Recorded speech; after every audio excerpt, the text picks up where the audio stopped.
Buenas noches, profesor. Comienzo mi participación en este examen oral. Pregunta número 1. Explica la diferencia entre los tres tipos de almacenamiento que tiene un teléfono móvil. Shared Preference, archivos y base de datos. Shared Preference.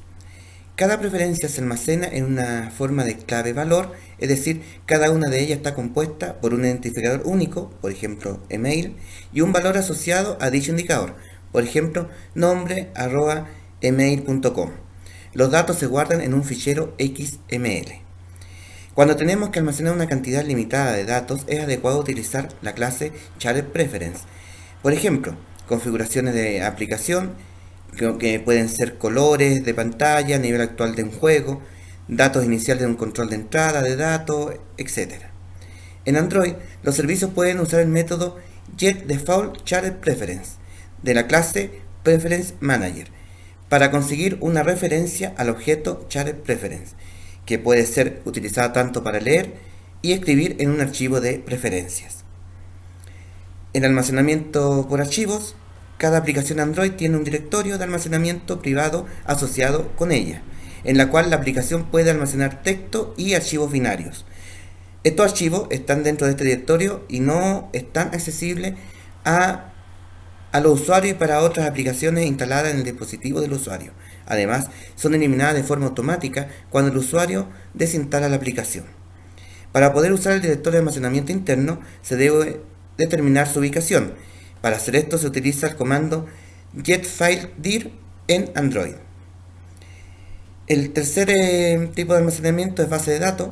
Ya en este caso Android provee de una forma para utilizar y procesar mayores volúmenes de información de manera eficiente, de una manera analógica, y que lo hace normalmente con gestores de base de datos. El gestor mayormente utilizado es el SQLite, que es un motor de base de datos relacional de código abierto y que es posible utilizarlo en dispositivos móviles. Para crear una nueva base de datos de SQLite o para abrir una que ya existe, en Android se puede utilizar el método OpenOnCreateDatabase dentro del Activity. Como conclusión, las diferencias que existen entre cada tipo de almacenamiento corresponden fundamentalmente a la cantidad de datos y la estructura que se quiere dar a ellos. Si se desea grabar grandes volúmenes estructurados de información, es conveniente utilizar base de datos. Si se desea almacenar una cantidad limitada de datos, se recomienda utilizar almacenamiento por archivo o por preferencias. Pregunta número 2. Seleccione uno o más tipos de almacenamiento y explique cómo la utilizaría en una aplicación como la de Facebook. Bueno, considerando que la aplicación como Facebook ofrece diversas alternativas al usuario, como la lista de contactos, almacenamiento de imágenes, de video, de música, sonidos, blog, por nombrar algunos servicios.